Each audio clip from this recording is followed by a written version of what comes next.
Athena Reads is Athena Theatre's monthly play reading series where we receive submissions from playwrights from all over the world. We have our literary associates read and evaluate each play on whether the play needs to be seen here and now in New York City, and also whether it speaks to Athena Theatre's mission statement. What was really fun and inspiring was when Good Grief came through our submissions.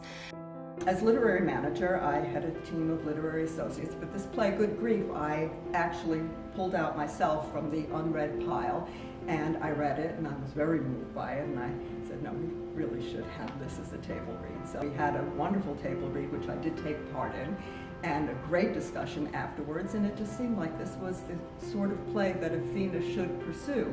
In this past year, one of the most exciting incorporations into our season has been seeing our private table readings of our Athena Reads series grow into staged readings or workshop productions and even full productions. This is my second foray into the world of theater with Athena. I did a reading in the past with them, a really great play.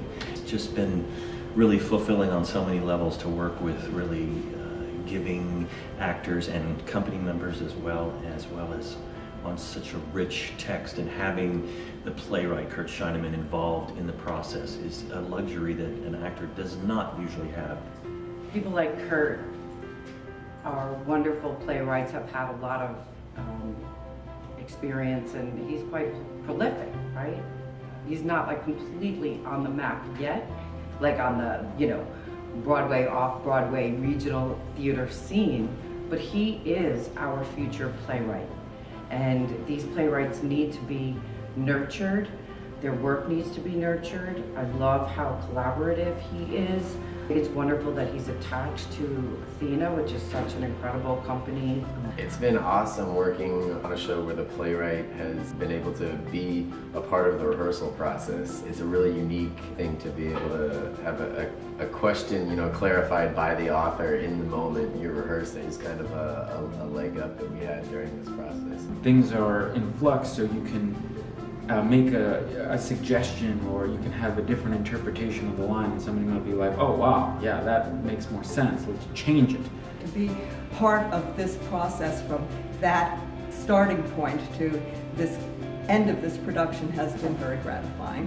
This process has allowed me to reteach myself how to leave myself alone, not have to have all the answers, but start with the questions and trust that I can peel the layers one, and it's just such a delicious thing to be able to discover and not, not have all the answers, and just trust that, that it's a constantly evolving entity. Because even by the time we're done and we close on 9/15, I'll probably have 100 new questions. This play speaks so much in terms of answering the why now and why here, of really examining and looking at what our culture is like in 2019 and how a lot has changed and a lot hasn't. At one time, theater was really very much a vehicle of social movement and education, and I would love to see it return to that. Like all good theater, it speaks to the universal human condition, the frailty of being a human being, the joy, the love, the sadness. It really plumbs all those depths and is a really, I think, brilliant exploration of the human psyche and what happens when worlds collide. I mean, this is kind of like the only weapon I've got as an artist, is to deal with it in the way I was trained to do.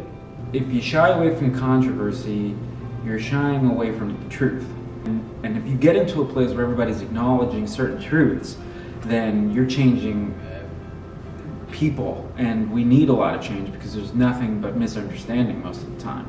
by allowing theater to be a platform for social change, we're able to spark those conversations after the show and really allow the audience to participate in a way that is beyond a dark theater. So we were really, really pleased to be able to have this opportunity, and really, really thankful to Kirt Shineman for sharing this piece with us.